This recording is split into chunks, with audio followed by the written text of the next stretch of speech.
वरिष्ठ नेता, मेरे छोटे भाई और बिहार के उप मुख्यमंत्री श्री सम्राट चौधरी जी, आप सबके बहुत ही प्रिय और दिलों में बसे हुए हमारे लोकप्रिय प्रत्याशी श्री लखेंद्र कुमार पासवान जी, हमारे अजाबुल शाह जी, दिलीप कुमार सिंह जी, सुनील कुमार सिंह जी, राजेश कुशवाहा जी, मनोज कुमार जी और हमारे असरफी अपने कुशवाहा जी, सम्मानित मंच और यहाँ पातेपुर की प्रबुद्ध जनता, सज्जन वृंद, माता पिता, मेरे नौजवान साथी और मीडिया के मेरे साथी, प्रिंट मीडिया और इलेक्ट्रॉनिक मीडिया के मेरे साथी, आज मुझे इस पावन धरती पर, राम जानकी मठ की धरती पर, माता सीता की धरती पर आने का सौभाग्य मिला है। मैं ऐसी धरती को नमन करता हूं, प्रणाम करता हूं और आशीर्वाद लेता हूं। वैशाली बुद्ध की कर्मस्थली रही है, भगवान महावीर की जन्मस्थली रही है और सबसे बड़ी बात यह है कि यह प्रजातंत्र की जननी रही है। ऐसे स्थान को मैं फिर से प्रणाम करता हूं और आशीर्वाद देता हूं। मित्रों, अभी चुनाव के बारे में, पातेपुर के बारे में, बिहार की परिस्थिति के बारे में बहुत विस्तृत रूप में लखेंद्र जी ने आपके सामने रखा और बाद में हमारे सम्राट चौधरी जी ने आपके सामने बिहार की स्थिति रखी है।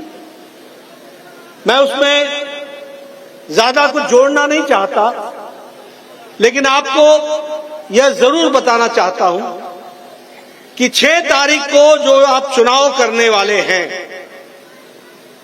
और जो पहले चरण का चुनाव होने वाला है, जिसमें पातेपुर भी आता है, उसमें आप जो चुनाव करने वाले हैं वो आपको चुनाव करना है विकास बनाम विनाश। अगर हम बात करें एनडीए की, तो एनडीए का मतलब होता है विकास, विकास, विकास और विकास। अगर हम बात करें महागठबंधन की, तो महागठबंधन का एक शब्द का अर्थ होता है विनाश, विनाश, विनाश और विनाश। सिर्फ मैं कहने के लिए नहीं कह रहा हूं, अभी दोनों वक्ताओं ने आपके सामने लंबी लिस्ट रखी विकास की, छाती ठोक के बताया कि 20 साल पहले क्या तस्वीर थी और आज क्या तस्वीर है और आगे हम क्या तस्वीर बनाने वाले हैं। ये विकास की कहानी लिखने वाले पिछले 20 साल में नीतीश कुमार जी के नेतृत्व में और प्रधानमंत्री मोदी जी के आशीर्वाद से ये प्रयास हुआ है कि विनाश से बिहार को विकास की ओर ले जाया जाए, इस बात का प्रयास हुआ है और इसमें हमको सफलता मिली है। और इसीलिए मैं आपसे निवेदन करने आया हूं कि 6 तारीख को गफलत में मत पड़ना, 6 तारीख को झूठे वायदों में मत पड़ना। ये घड़ियाली आंसू बहाने वाले लोग, जिनके हाथी के दांत खाने के और दिखाने के और है, इनसे बचकर चलना, क्योंकि यही लोग थे जिन्होंने 20 साल पहले पूरे 15 साल जंगल राज चलाया, जंगल राज चलाया, जंगल राज। आज सुख, चैन, शांति, अमन के साथ आज विकास की ओर बिहार बढ़ चला। अगर मैं रेलवे की बात करूं तो आपको मैं बताना चाहता हूं कि पिछले 10 साल में रेलवे में 10 गुना ज्यादा बजट दिया गया, 10 गुना ज्यादा। कभी आपने सोचा भी नहीं होगा। अगर मैं वंदे भारत ट्रेन की बात करूं तो 20 ट्रेनें वंदे भारत की बिहार से चलती हैं और बिहार से गुजरती हैं। अगर मैं अमृत भारत की बात करूं अमृत भारत एक्सप्रेस सर्विस की बात करूं तो 26 ट्रेनें बिहार से ओरिजिनेट करती हैं, बिहार से शुरू होती हैं। अगर मैं अमृत स्टेशन की बात करूं तो 98 रेलवे स्टेशन बिहार में नए बन रहे हैं जो एयरपोर्ट के मुकाबले के चकाचक हालत में आएंगे। इस तरीके का काम चल रहा है। इसलिए विकास की दृष्टि से चाहे रेलवे हो, हाईवे हो, एयरपोर्ट्स हो, हर तरीके से विकास के काम को आगे बढ़ाया है। मैं अभी लखिंदर जी से पूछ रहा था कि लखिंदर जी, पहले आपको पटना जाने में कितना टाइम लगता था, जिसके बारे में सम्राट चौधरी जी ने भी बाद में बताया। तो 5 घंटा 4 घंटा लगता था, और अगर गांधी सेतु पर जाम लग जाए तो रात गुजर जाती थी। आज जेपी सेतु से आप 1.5 घंटे के अंदर पटना पहुंचते हैं। ये विकास की कहानी, ये विकास की कहानी। आज मुझे गौरव होता है ये बोलते हुए कि हर सब सेंटर को हमने आयुष्मान आरोग्य मंदिर बना दिया है और नई बिल्डिंग दे करके उसको हम सुसज्जित कर रहे हैं। इस तरीके का हम स्वास्थ्य में काम कर रहे हैं। आज मैं आपको बताना चाहता हूं, अभी सम्राट जी ने उसकी चर्चा की। आज 4 एयरपोर्ट चल पड़े हैं, 10 एयरपोर्ट पर आप काम कर रहे हो। किस तरीके से भारत के साथ बिहार जुड़ रहा है इसको समझो। दूर दराज के इलाके में एयरपोर्ट जब बनेगा तो वहां का सामग्री सीधे सीधे एक्सपोर्ट के लिए जाएगी और वो निर्यात होगा, आयात होगा। इस बात की हमको कोशिश होगी, इस बात को हमको समझना चाहिए। एक्सपोर्ट इंपोर्ट पर हम काम कर रहे हैं।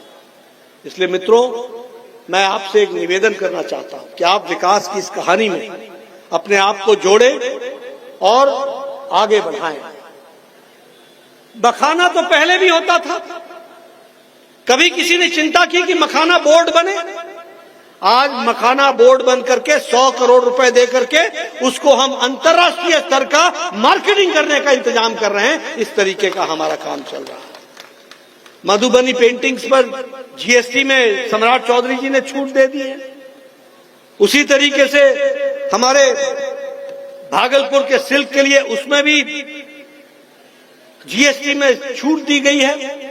जो 12% टैक्स होता था उसको 5% पर ला करके खड़ा किया गया है, ताकि आम जनता को सुविधा मिल सके और बिहार का सामान ज्यादा से ज्यादा देश और दुनिया में पहुंच सके और बिक सके। इसकी सुविधा करने के लिए किया है। ऐसे काम उठाए हैं जिससे बिहार का सर्वांगीण विकास हो, हर तरीके से विकास हो। और आपको ये भी मालूम है कि महिला रोजगार योजना के तहत जो 2 लाख रुपए की व्यवस्था की गई और 10,000 रुपए की किस्त दी गई है और महिलाओं को पहुंचाने का काम किया गया है।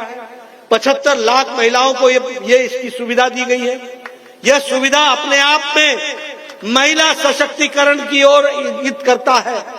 और यह महिला सशक्तिकरण कोई आज का देन नहीं है। नीतीश कुमार जब पहले मुख्यमंत्री बने थे तब से बच्चियों को साइकिल देने से लेकर, स्कूल की स्कॉलरशिप देने से लेकर, महिलाओं को आरक्षण देने से लेकर महिलाओं को मुख्य धारा में खड़ा करने का काम नीतीश कुमार ने किया है। इस बात को हमको ध्यान में रखना चाहिए। इसलिए विकास की दृष्टि से अभी बिजली के बारे में आपको बताया उन्होंने कि किस तरीके से 1 करोड़ से ज्यादा लोगों का बिजली का बिल 0 आ रहा है। किस तरीके से प्रधानमंत्री सूर्य घर घर योजना को हम आगे बढ़ाने का काम कर रहे हैं। किस तरीके से आशा वर्कर्स के तनख्वाह में 3,000 रुपए की वृद्धि की गई है। ममता वर्कर्स के बीच में उसको 600 की वृद्धि की गई है। यानी हर तरीके से सर्वांगीण विकास के लिए सशक्तिकरण करने का काम प्रधानमंत्री मोदी जी के आशीर्वाद से नीतीश कुमार जी ने बिहार की धरती पर किया है। इस बात को हमको ध्यान में रखना चाहिए। और मैं नौजवानों को विशेष करके बताना चाहता हूं कि नीतीश कुमार जी ने मोदी जी के आशीर्वाद से जो बिहार में यूथ कमीशन स्थापित किया है, यह बिहार के नौजवानों की तकदीर और तस्वीर बदल डालेगा। इसको भी आप समझ लीजिए, ये भी आप ध्यान में लीजिए। प्रधानमंत्री गरीब कल्याण अन्न योजना